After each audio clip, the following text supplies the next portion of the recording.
Lord of the Mysteries. Chapter 523. Cooperation.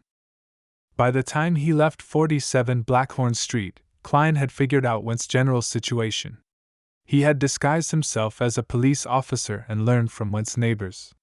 Simeem Island, the island at the farthest end of the Rorsted archipelago. From Byam, it'll take 4 to 5 hours to get there by liner, and there are only 2 trips a day, at 9 a.m. and 10 a.m., respectively. Went's parents are long dead, and he has no relatives. The only person involved is a girl he just can't forget, Rain. She's the perfect target for my first performance of acting as someone else. But just thinking about how I need to confess on Went's behalf, it feels so awkward. If the girl agrees, damn, how am I supposed to wrap things up? Klein thought with a troubled expression. He tried to recall the novels he had read and the movies and TV dramas he had watched, hoping for the most perfect solution. Soon, he had a general idea of what to do, stabilizing his mood in the process. His thoughts began to drift towards the matter regarding Steel Mavati. I hope Miss Magician will get a radio transceiver as soon as possible. Klein sighed silently and got onto a rental carriage. Backlund, Sherwood Borough. Furs opened a letter Zio had brought back. It came from the science fiction novelist, Avil, who was pleased to share with Mam Wall the future development and applications of radio technology. Furs directly skipped over the beginning and middle content, her eyes sweeping over to the end. He introduced 3 types, with detailed addresses and approximate prices. The most expensive is just £12. Furs nodded slightly, feeling that this wasn't a very important business transaction. She suddenly felt her self-esteem was a little inflated. Perhaps because she had seen so many hundreds and thousands of pounds transactions in the Tarot Club, she no longer paid much notice to anything in the range of £10. Mr. World has the resources and finances. In the future, I might need to buy items from him or sell things I don't need. Yes, I'll just add postage, my transportation costs, and the price of the materials expended for the ritual to the original price. Furs made up her mind quickly, and she subconsciously looked out of the window. Backlund was still gloomy and dark, with a light drizzle pattering down. However, the fog wasn't as thick as it was before. I wonder when I'll receive the Spirit Eater's stomach pouch from the sun. Furs couldn't wait to advance. In the Berg household in the City of Silver. Having already prepared the Spirit Eater's stomach pouch and the materials Mr. Hangman wished to acquire, Derek was in no hurry to sacrifice them to Mr. Fool. He planned to wait a little longer, until the chief was leading an expedition team or was presiding over a particular sacrificial ritual, before making an attempt. This is the safest and most reliable way. Yes, be careful, be cautious. Derek reminded himself before flipping open the Giant King's Court, Book of Blackrock, hand-copied edition. Recently, he had been reading this ancient tome. From it, he was able to understand some of the faces of the Giant King's Court from ancient times. According to the ancient tome, it was a court of God. Time seemed to have frozen there, as though it was suspended in eternal dusk. All the buildings were extremely grand and magnificent, even reaching into the clouds. Humans who walked inside were exceptionally small, and they revered the owner of this scene from the bottom of their hearts. Backlund, Hillston Borough, Waymandy's house.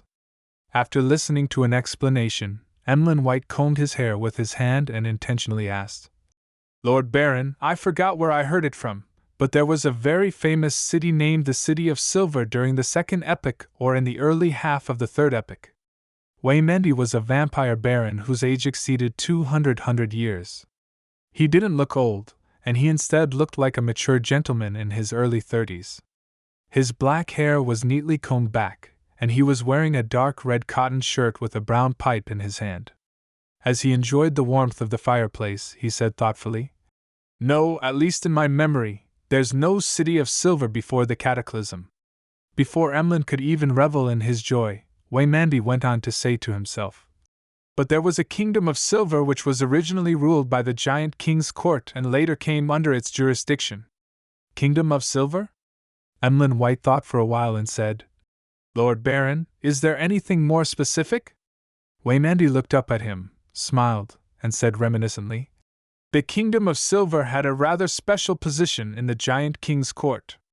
They didn't directly believe in the Giant King, Ormer, and instead, they believed in the Giant King's court's queen, Olmabella. City of Generosity, Byam, Dark Area. Acid Lemon Street, Wind of Azure Inn." Klein stood at the corner of the street, undid the topaz pendant on his left wrist, and divined to ensure that there was no danger ahead.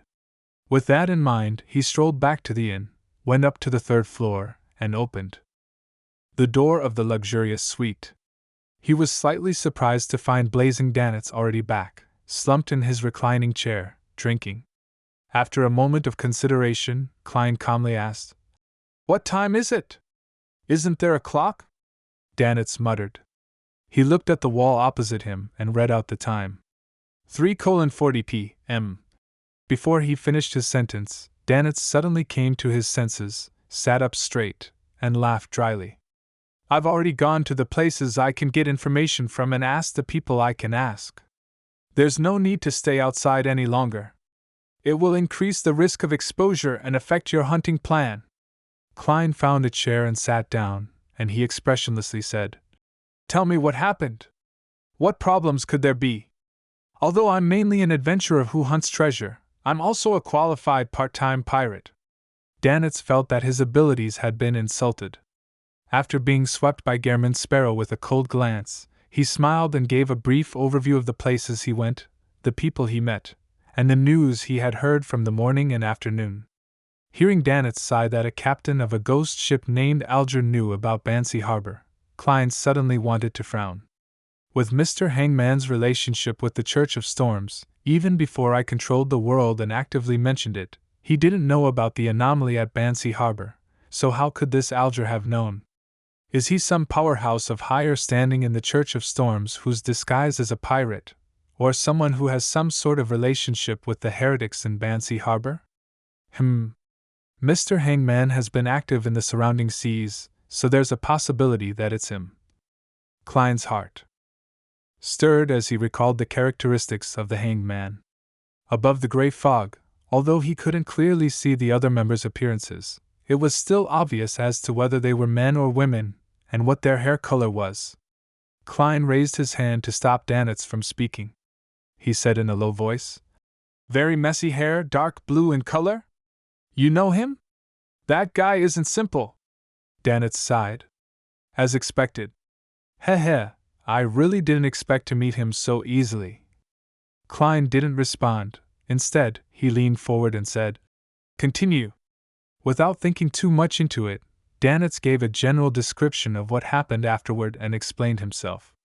"As you know, no one can be sure when they'll get anything when trying to get information. After finding everyone who could be found, the only thing one can do is wait patiently. This will definitely take a while. There's another solution that doesn't require waiting," Klein deliberately said in a flat tone. "What solution?" Danitz asked in surprise. Klein nudged his gold-rimmed glasses, the corners of his mouth curving into a smile. "Use bait."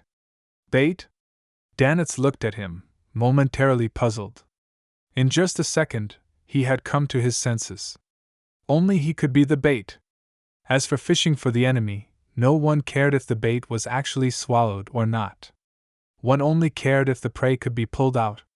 Simply put, bait was a highly risky species. "Haha, that's not a great solution." "Yes, that's what my intuition tells me. I should be able to gain something from the Red Theater. I'll go over there to take a look." Danitz took his coat as he eagerly rushed out the door. Klein originally wanted to tail far behind Blazing and see if he could find any clues, but suddenly he heard layers of illusory prayers. It came from a man. Klein paused thoughtfully and turned into the washroom. 10 seconds later, he appeared above the gray fog.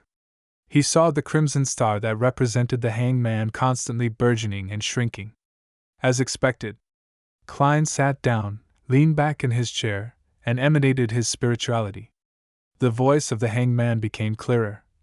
"Honorable Mr. Fool, I'm currently investigating a key related to Vice Admiral Iceberg. I met Blazing Danitz at a casino and learned that he was a witness at the anomaly in Bansi Harbor. I also learned that he plans to join forces with a powerful figure to deal with Steel Mavedi. I suspect that Blazing Danitz is working with your blessed, so I've prayed to you. If this is indeed the case, and if he wishes to receive a certain degree of assistance, I can be of some help. Mr. Hangman has indeed guessed Gairman Sparrow's identity. He likely only had his suspicions, but he successfully obtained verification by inquiring about Bansi Harbor from Danitz. This is also good. With the help of an experienced local, the plan to hunt Steel Mavedi would be much smoother. Unless it directly affects the fool, there's no meaning for the hanged man to entrap a blessed. Judging from his expression and attitude, he doesn't have any suspicions towards the fool yet. I didn't leave any loopholes. Klein's thoughts raced, and he quickly made his decision.